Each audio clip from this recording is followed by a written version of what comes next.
अच्छा, खुशबू की लास्टिंग को लेकर बहुत से सवाल किए जाते हैं कि कितनी देर पा होनी चाहिए। जब आप खुशबू लगाते हैं तो आपको आधा घंटा या घंटा आती है, फिर आपको नहीं आएगी, फिर लोगों को आएगी। ये मेरे पास एक गुलाब है, जिसको हम बोलते हैं वर्दे ताइफी। तो आप यूँ समझ लें कि जो पूरा कमरा है, इतने कमरे के अंदर गुलाब भरा हुआ हो तो इस बोतल का चौथा हिस्सा निकल कर आता है। और असल गुलाब यानी वर्दे ताइफी जो है वो मिनिमम मिनिमम 25,000 और 65,000 और 1,40,000 रुपए से तोला शुरू होता है असल गुलाब। देखें, बेसिकली मेरे पास ये जो आप 4 फ्रेग्रेंसेस देख रहे हैं ये ऊद बेस्ड है, इनको हम बोलते हैं मुखल्लत फ्रेग्रेंसेस। फिर इसके अंदर कुछ हमारे पास ऐसी फ्रेग्रेंसेस है जिसको हम बोलते हैं दाखनल ऊद। ये 2 किस्म के ऊद होते हैं। देखिए, मैं रिकमेंड करता हूँ कि वो लोग जिन्होंने हमारी खुशबू को अभी तक ट्राई नहीं किया वो हमारी 6 फ्रेग्रेंसेस को बगैर चेक किए ले सकते हैं। उसके अंदर अरेबिक में प्रीमियम ऊद है, जजरल ऊद है, हतीम है, उद रहीक है और मुगल है। अगर आप फ्रेंच के अंदर फ्रेंच लवर है तो फ्रेंच के अंदर मैं आपको 4 फ्रेग्रेंसेस के नाम बता देता हूँ। एक है 18+, एक है नाइट्रस और एक है सिल्वर सेंट। इसमें आप एक वेडिंग भी ऐड कर सकते हैं, ये हमारा वेडिंग अत्तर है। ये फ्रेंच ये फ्रेग्रेंस है। फ्रेंच फ्रेग्रेंसेस हैं, ये मेन और वुमेन दोनों इस्तेमाल कर सकते हैं। देखिए, आप सल्लल्लाहु अलैहि वसल्लम को जो खुशबू पसंद थी, जो हमने उलमा इकराम से सुना, वो अंबर, मुश्क, ऊद और ऊद की लकड़ी का भी जो है वो इस्तेमाल किया जाता था। और कई जगहों पे हमने ये भी सुना कि आप रेहान खुशबू जो है वो भी इस्तेमाल किया करते थे। अल्लाह के नबी सल्लल्लाहु अलैहि वसल्लम ने सहाबा को इस चीज की ताकीद की थी कि कम से कम जुमे के दिन जो है वो खुशबू लाजमी लगाई। सहाबा का खास एहतमाम उस दिन भी होता था जब उनकी शादी होती थी। अगर आप खुशबू के शौकीन हैं, अच्छी फ्रेग्रेंसेस के शौकीन हैं, तो जनाब आज की वीडियो आपके लिए है। आज हम डिस्कस करेंगे कि जनाब खुशबू की जो लास्टिंग है, परफ्यूम की, फ्रेग्रेंस की जो लास्टिंग है वो कितनी होनी चाहिए, और इसके साथ साथ जनाब गर्मियों में कौन सी फ्रेग्रेंस लगानी चाहिए, सर्दियों में कौन सी फ्रेग्रेंस होनी चाहिए, और नबवी दौर में अगर इस्लामिक पॉइंट ऑफ व्यू से देखा जाए तो कौन कौन सी खुशबू है जिसको जो है वो इस्तेमाल किया गया सहाबा कराम के दौर में। मेरे साथ उस्मान बेग साहब मौजूद हैं। बहुत शुक्रिया उस्मान भाई आपके वक्त का। ये बताइए सबसे पहले सहाबा कराम की जिंदगी में नबवी दौर में जो है वो खुशबू का क्या मुकाम था, क्या हैसियत थी? लेकिन सहाबा इकराम के दौर के अंदर अल्लाह के नबी सल्लल्लाहु अलैहि वसल्लम ने सहाबा को इस चीज की ताकीद की थी कि कम से कम जुमे के दिन जो है वो खुशबू लाजमी लगाए, क्योंकि गर्मी होती थी, पसीना आता था, जिसकी वजह से जो है वो स्मेल एक क्रिएट होती थी। तो इसीलिए कहा गया कि जुमे के दिन की खुशबू लगाए।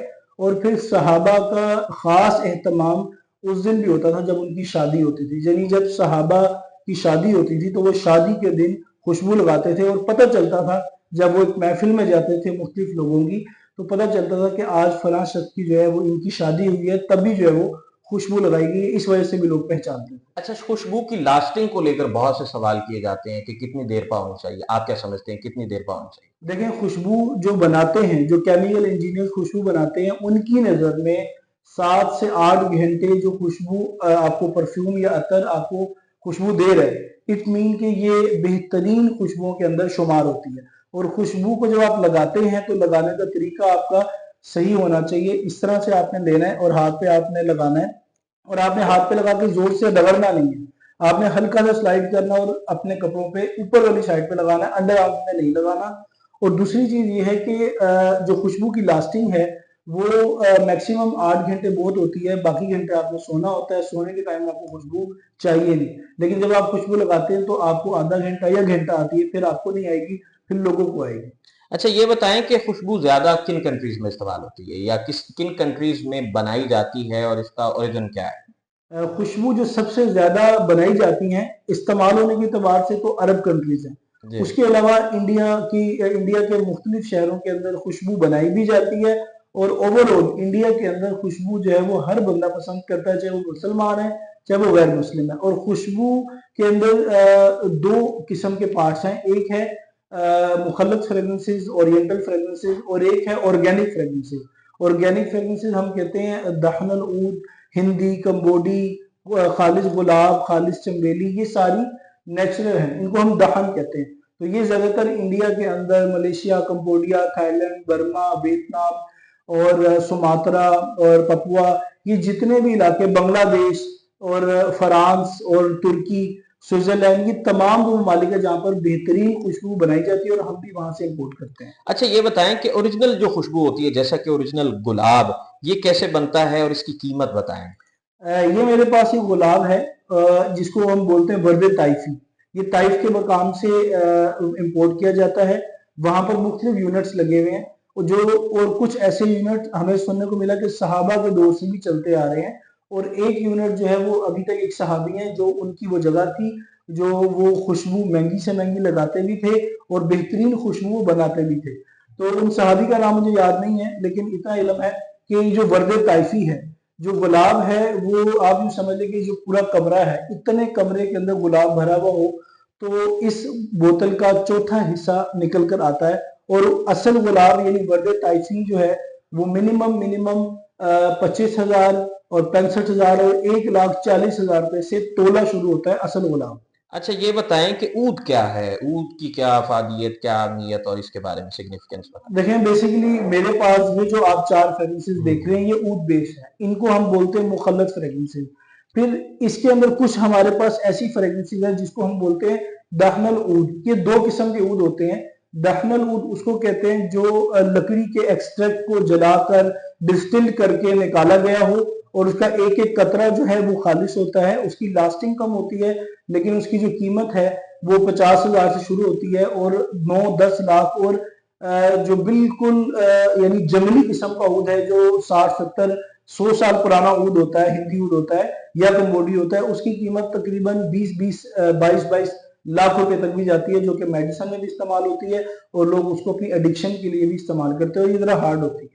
अच्छा, इसके बाद आपका जो ब्रांड है, आपका ये जो सिलसिला है, इसकी कोई टॉप फ्रेग्रेंसेस और कोई बेस्ट सेलर्स क्या है?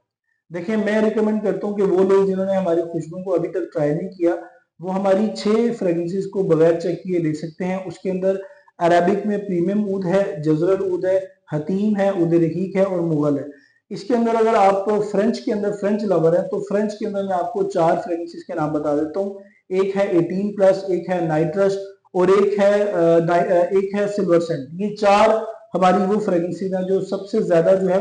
इसमें आप एक वेडिंग भी ऐड कर सकते हैं, ये हमारा वेडिंग अत्तर है। ये फ्रेंच है, ये फ्रेंच ये फ्रेग्रेंस है। फ्रेंच फ्रेग्रेंसेस हैं। ये मेन और वुमेन दोनों इस्तेमाल कर सकते हैं। लास्टली आखिर में अब ये बता दें कि आप सल्लल्लाहु अलैहि वसल्लम को कौन सी खुशबू पसंद थी ज्यादा? देखिए, आप सल्लल्लाहु अलैहि वसल्लम को जो खुशबू पसंद थी, जो हमने उलमा इकराम से सुना, वो अंबर, मुश्क, ऊद और ऊद की लकड़ी का भी जो है वो इस्तेमाल किया जाता था। और कई जगहों पे हमने ये भी सुना कि आप रेहान खुशबू जो है वो भी इस्तेमाल किया करते थे। और बेसिकली रेहान जो है वो एक फूल का नाम है और एक जन्नत की नहर का भी नाम है। तो उस एतबार से ये वाली खुशबू आप सल्लल्लाहु अलैहि वसल्लम की पसंदीदा है। चलें जी, बहुत शुक्रिया जी। आज का ये मालूमाती सेगमेंट जो है अपने इख्तिताम को पहुंचा। मजीद इसी तरह की हम इंशाल्लाह मालूमाती वीडियोस लेकर आपकी खिदमत में हाजिर होते रहेंगे। हमारे साथ उस्मान बेग साहब मौजूद थे। इनके सामने अभी आप ये देख रहे हैं, ये ढेर लगा हुआ है फ्रेग्रेंसेस का। ये मिक्स फ्रेग्रेंसेस हैं। इसमें इसमें जनाब अरेबिक फ्रेग्रेंसेस हैं, इसमें जनाब फ्रेंच फ्रेग्रेंसेस हैं और इसको लगाने का जो तरीक़ेकार है वो भी उस्मान बेग साहब ने हमें बताया। मजीद इसी तरह की इंशाल्लाह इंफॉर्मेटिव वीडियोस, मालूमाती वीडियोस लेकर आपकी खिदमत में हाजिर होते रहेंगे। यहीं पर अपने मेजबान अरसलान आजम को इजाजत दीजिए। अल्लाह निगहबान।